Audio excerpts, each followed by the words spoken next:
Hi, good evening. How are you? Yep, I'm here, and tonight I will make fun of everything. Okay, I'm going to start out with a very unique story. This is a story showing how women really do need alpha energy. Okay, it's a quick, cute story. Then we get into some really stupid stuff because now I'm just in one of those crazy moods. Anyway, I'm at this woman's house.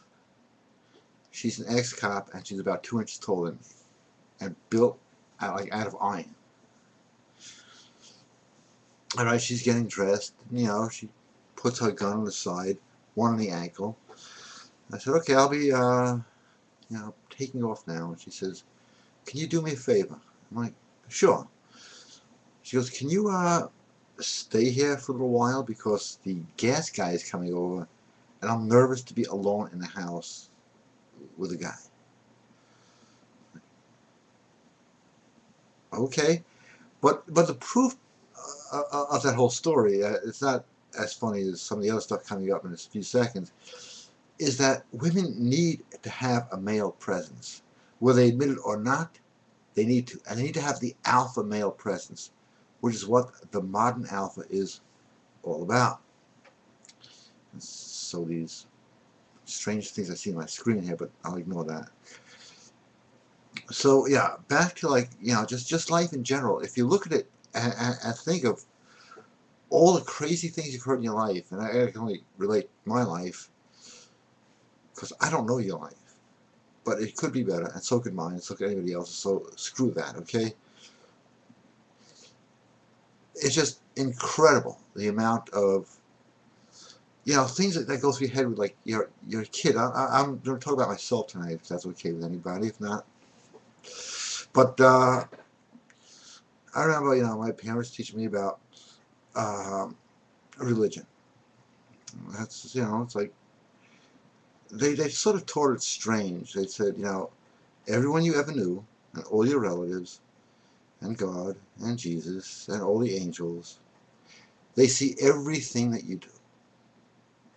It was a nice thought to say that. But they told me that about 6 to 7 weeks after I got into like heavy jerking off. So you have no idea what that did to my head.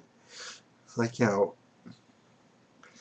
I just, picture getting to heaven and everybody going, hey, Gary. It's not going to be funny. It actually is funny. But,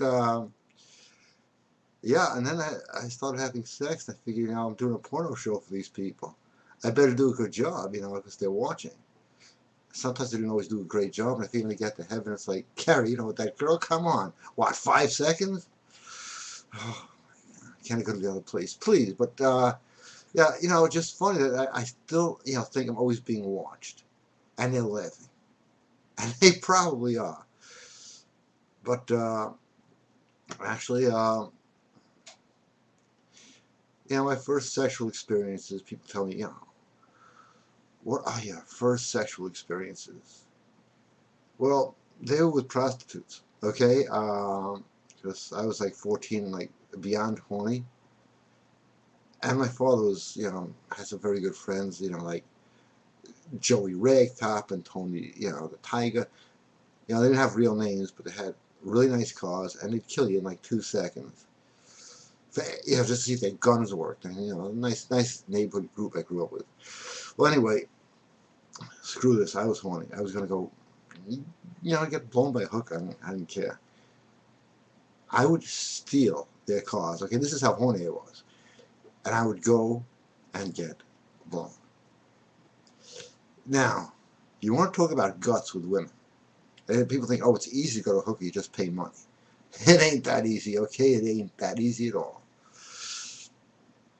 First of all, I didn't make that much money at age 14.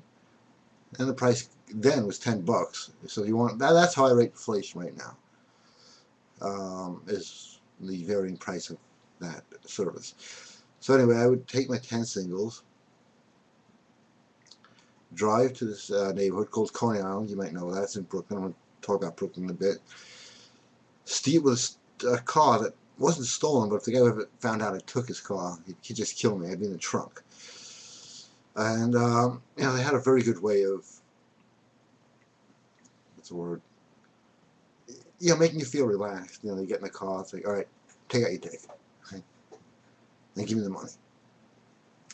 Okay, pretty self-explanatory right there. It's kind of a sure thing date, and you know, of course I give her the money and you know the rest, and you know her job, she says, is from here down. My job is to look out the window for cops. It's a great job. What do they do if they find the car? Oh, they impound the car. Oh, great! I'll just get the cop to shoot me. Man, it'd be easier. And, you know, because the worst sound you can hear when you're with a hooker in a car, I'm going back years ago, I don't know if they even have that today, is this sound. Bloop, bloop, bloop, bloop. That sound will scare the hell out of you. And he started making up stuff, and the cops are just laughing. Oh, this is my girlfriend. Her name is Treasure. Yeah, that was not, no, those are not pleasant nights, you know. Yeah, that was my introduction to, yeah, it's funny, blowjobs. Okay, let's talk about that for a second. I have done consultations for years. I've heard complaints about this girl wants to get laid all the time, and this girl doesn't want to get laid. You name it, I've heard it. There's one thing I never heard, okay?